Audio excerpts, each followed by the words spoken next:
ہم میں سے نہیں. حضور فرماتے ہیں جو بدشگونی کو قبول کرے, اچھا شگون نہ لے, بدشگونی کو جو قبول کرے وہ ہم میں سے نہیں. بدشگونی کا مطلب کیا؟ ہم کسی کام سے جا رہے ہوتے ہیں, بلی نے رستہ کاٹ دیا تو ہم سوچتے ہیں کہ اب اپنا کام نہیں ہوگا. حضور فرماتے ہیں وہ ہم میں سے نہیں ہے, یہ تہمات پرستی ہے.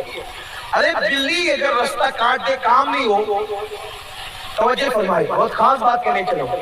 بلی رستہ کاٹ دے اور کام نہیں ہو, تو جس بلی کے رستہ کاٹ دینے سے اپنا کام نہیں ہو تو پھر بلی کا تو کبھی کام ہی نہیں ہونا چاہیے. بلی کا تو کبھی وہ چاہتی ہے مجھے دودھ مل جائے, اس کو دودھ نہیں ملنا چاہیے. مجھے چھچڑے مل جائے, اس کو چھچڑا نہیں ملنا چاہیے. لیکن آپ دیکھ رہے ہیں کہ بلی کے کام بنتے جا رہے, بلکہ بڑی بات تو یہ کہ آپ پریشان رہتے وہ پریشان نہیں رہتے. اس کو تو پیٹ بھر دودھ بھی ملتا ہے, اس کو تو چھچڑے بھی ملتے ہیں, اس کو تو کھانا بھی ملتا ہے. اگر بلی منحوس ہے پھر کبھی کبھی کتے بھونکتے ہیں, یہ کتا بھونک رہا ہے کچھ مصیبت تو نہیں آئے گی, اور بلی رو رہی ہے کوئی مصیبت تو نہیں آئے گی. بدشگونی کبھی قبول نہ کرے. یاد رکھیں اللہ نے اگر آپ کی قسمت میں مصیبت لکھ دی ہے اس کو کوئی ٹال نہیں سکتا, اور اللہ نے آپ کی قسمت میں خوشی لکھ دی اس کو کوئی چھین نہیں سکتا. تقدیر کا لکھا کبھی ٹل نہیں سکتا. اللہ پر یقین مضبوط کرو, اگر مصیبت ہے وہ آ کر رہے گی, اور اگر خوشیاں ہیں وہ آ کر رہے گی, اگر عزت ہے وہ آ کر رہے گی, اگر وہ ذلت ہے وہ آ کر رہے گی. ہم اللہ پر ایمان لائے ہیں, اس کے رسول پہ ایمان لائے ہیں. یہ بلی اور کتوں کو دیکھ کر ڈرنے والوں کیا عقیدہ بنا رکھا ہے؟ مشرکین کے عقائد ہیں یہ, کفار کے عقائد ہیں یہ, جس کی طرف تم چل پڑے. کالی بلی نظر آ گئی تو آپ راستہ بدل دیتے ہیں. یہ سارے تہمات حضور فرماتے وہ ہم میں سے نہیں. اس سلسلے میں بڑا ایک دلچسپ واقعہ ہماری جماعت کے بزرگوں نے لکھا ہے. ایک بادشاہ ایسے ہی تھا جس کو کسی نے تہمات پرستی سکھا دی تھی کہ اگر کسی کام سے جا رہے ہو کوئی کانا مل جائے, کانا سمجھتے ہیں نا, کانا جس کے ایک ہی آنکھ جس کی ہو, کانا, کوئی کانا دکھ جائے تو آپ کا کام اچھا نہیں ہوگا, کام آپ کا نہیں بنے گا. اور بھی ایسے بلی کتے وغیرہ جو سارے معاملات آپ لوگ سنتے رہتے ہیں, اور لوگ سمجھتے ہیں کہ جس دن اقرب والا دن ہو اس دن شادی نہیں کرنا چاہیے, ورنہ وہ شادی دکھتی نہیں ہے. ذرا توجہ سے سنیں آپ, یہ سب خرافات ہے نا ہمارے سماج میں. جو اقرب ہے اس دن شادی نہیں کرنا چاہیے. کیوں بھائی؟ اور شادی اس دن کی دکھتی نہیں ہے, تو جس دن اقرب نہیں ہوتا اس دن کی شادی میں طلاق کیوں ہوتی ہے؟ پھر ایسا بھی تو ہے نا, جس دن اقرب نہیں تھا اس دن آپ نے شادی کی, اس میں بھی تو طلاق ہو گئی. یہ سب تہمات پرستی ہے. اللہ نے خیر لکھا ہے تو اقرب والا دن بھی آپ کو نقصان نہیں پہنچا سکتا, اور اللہ نے آپ کی تقدیر میں اگر کچھ مصیبت لکھی ہے تو پھر شب قدر میں بھی آپ کو مصیبت آ سکتی ہے, شب برات میں بھی آپ کو مصیبت آ سکتی ہے, عید کے دن بھی آپ کو مصیبت آ سکتی ہے. اللہ نے جب جس کی قسمت میں مصیبت لکھا, کوئی بھی منحوس نہیں ہے, کوئی رات منحوس نہیں ہے, کوئی شخص منحوس نہیں ہے. اللہ تبارک و تعالیٰ نے جس کو بھی پیدا کیا حکمت سے پیدا کیا ہے. لوگ عام کا دماغ بنائے ہوئے یہ منحوس ہے, وہ منحوس ہے, وہ منحوس ہے, ایسا کچھ نہیں. بلکہ ہم تو یہ دیکھ رہے ہیں کہ شادی کی محفل میں جہاں ہلدی لگ رہی ہو, مہندی لگ رہی ہو دلہن کو, وہاں سے بیوہ عورتوں کو باضابطہ طور پر نکال دیا جاتا ہے. یہاں سے چلی جاؤ, ابھی یہاں سہاگنی ہوگی, کسی بیوہ کو اجازت نہیں. سوچو تمہاری فکر کیا بنی ہے. اگر بیوہ منحوس ہوگی, میں اس بیوہ پر, میرے ماں باپ اس بیوہ پر قربان ہے. اللہ اکبر, جس کی گود میں در یتیم بن کر مصطفیٰ جان رحمت تشریف لائے. اگر بیوہ منحوس ہوتی تو روح کائنات اس آمنہ خاتون کی گود میں کیوں آتے جو جوانی میں بیوہ ہو گئی تھی. بیوہ منحوس نہیں ہے. 2 مرتبہ بیوہ ہونے والی خدیجہ کو میرے آقا نے مومنوں کی ماں ام المومنین بنا دیا. یہ کفار کے عقیدے چھوڑو, یہ خرافات چھوڑو. بیوہ منحوس نہیں, شادی کی رسم میں ان کو آنے دو. ارے اس کے دل سے دعا نکلے گی تو تیری شادی کو 4 چاند لگ جائیں گے. یہ جہالت کی رسمیں ہیں, جاہلوں کی رسمیں ہیں. جو برا شگون لے بدشگونی کو قبول کرے, حضور فرماتے ہیں ہم میں سے نہیں ہے. ابھی یہ سفر کا مہینہ چل رہا ہے, سفر میں میری قوم کو آخری بدھ یاد آئے گا. آخری وہ کچھ لوگ کہتے ہیں سفر میں مصیبتیں ہیں، یہ ہے وہ ہے، حضور فرماتے لا سفر کچھ نہیں ہے، کچھ نہیں ہے۔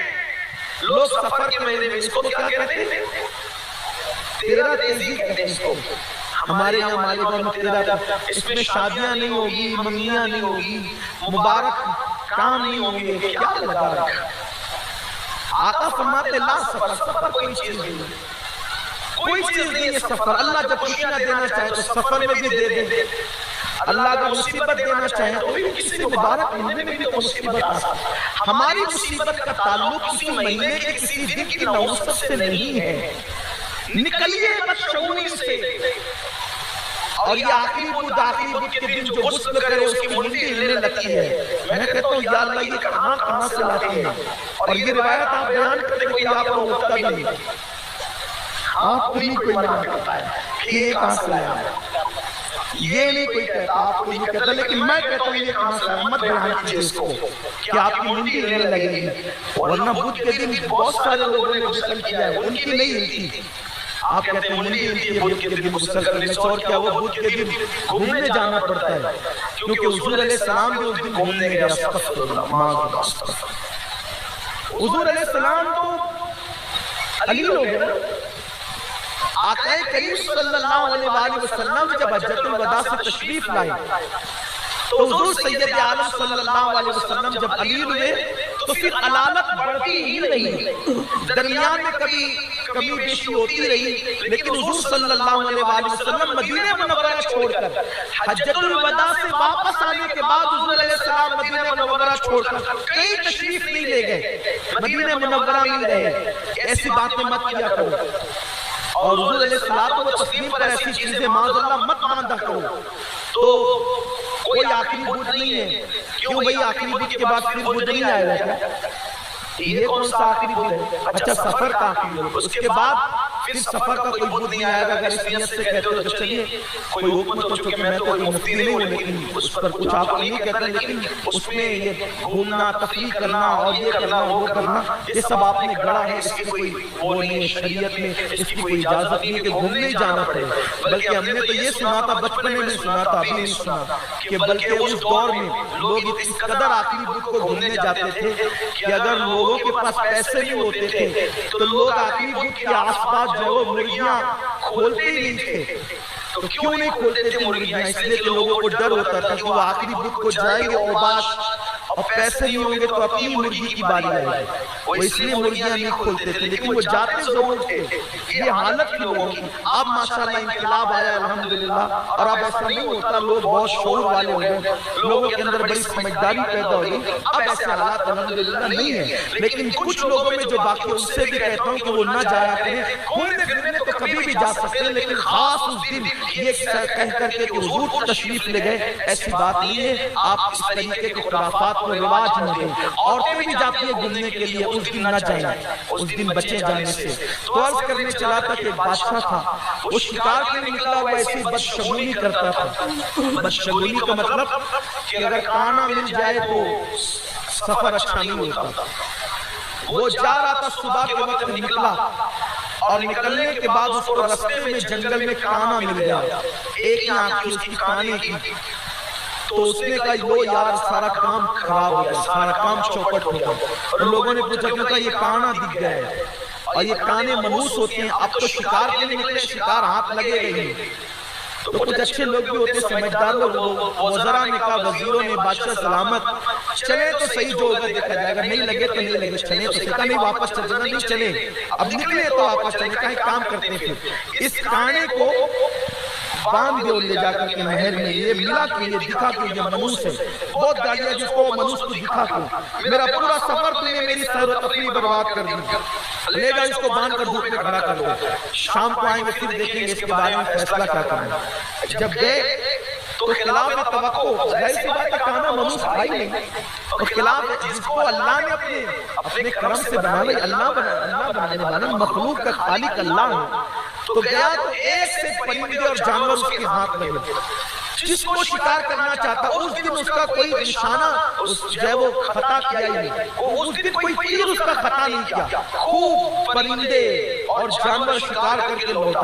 رستے میں بڑی مزے کی بات ہو رہی تھی، بادشاہ سلامت کیا نشانہ لگایا آپ نے، اور آپ کا نشانہ تو بالکل کبھی آج خطا نہیں کیا، اور تیر تو بالکل لگا، اور اتنے ڈھیر سارے کبھی اتنے پرندے اور جانور شکار ہوئے ہی نہیں۔ آج کا سفر تو تاریخی سفر رہا۔ خوب سینہ پھلا کر کے جب جناب والا واپس لوٹے تو واپس لوٹنے کے بعد محل کے باہر دیکھا کہ کانا کھڑا ہوا ہے، دھوپ میں بیچارہ، ہاتھ میں ہتھیلیاں، پیروں میں زنجیر ہے۔ بھئی جس کی حکومت چلتی ہے تو پھر اس کے قانون بھی چلتے ہیں، پھر چاہے صحیح ہو یا غلط ہو۔ اس کے ہاتھ میں بیچارے کے ہاتھ میں ہتھیلیاں ڈال دی، پیروں میں بیڑیاں ڈال دی، دھوپ میں کھڑا تھا، دن بھر کھڑا رہا۔ لوگوں نے کہا بادشاہ سلامت اندر جانے سے پہلے اس کا فیصلہ کر دیجئے۔ آپ کہہ رہے تھے کہ یہ منحوس ہے اور یہ اور یہ، اور آج کی ماشاءاللہ بہت زبردست معاملہ رہا۔ تب کانے کو غصہ آیا اور کانے نے کہا بادشاہ سلامت آپ میرے بارے میں جو بھی فیصلہ کریں کریں، لیکن آج میں آپ سے پوچھنا چاہتا ہوں، صبح کو دیکھ کر آپ نے مجھے کہا تھا کہ یہ کانا منحوس ہے، منحوس۔ میری سیر و تفریح کا پورا معاملہ اس کی وجہ سے خراب ہو گیا، اور آپ نے مجھے کڑیاں ڈال کر کے دھوپ میں کھڑا کروا دیا، لیکن میں دیکھ رہا ہوں کہ جتنے پرندے اور جانور آپ کے ہاتھ لگے ہیں، آپ کے وزراء اور عمرہ کہہ رہے ہیں کہ کبھی اتنے پرندے اور جانور ہاتھ نہیں لگے۔ تو مجھے آج سے صرف ایک سوال کرنا ہے پوری بھری مجلس کے اندر، ان ہزاروں کے مجمع کے اندر، کہ منحوس میں ہوں یا منحوس آپ ہیں؟ منحوس میں ہوں یا منحوس آپ ہیں؟ کیونکہ صبح کو آپ نے مجھے دیکھا تو اتنے پرندے اور جانور آپ کو شکار میں مل گئے، لیکن صبح کو میں نے آپ کو دیکھا تو مجھے صبح سے ہتھکڑیاں اور بیڑیوں کے سوا تو کچھ ہاتھ نہیں آیا۔ اب بادشاہ بتائیے کانا منحوس ہے کہ بادشاہ منحوس ہے؟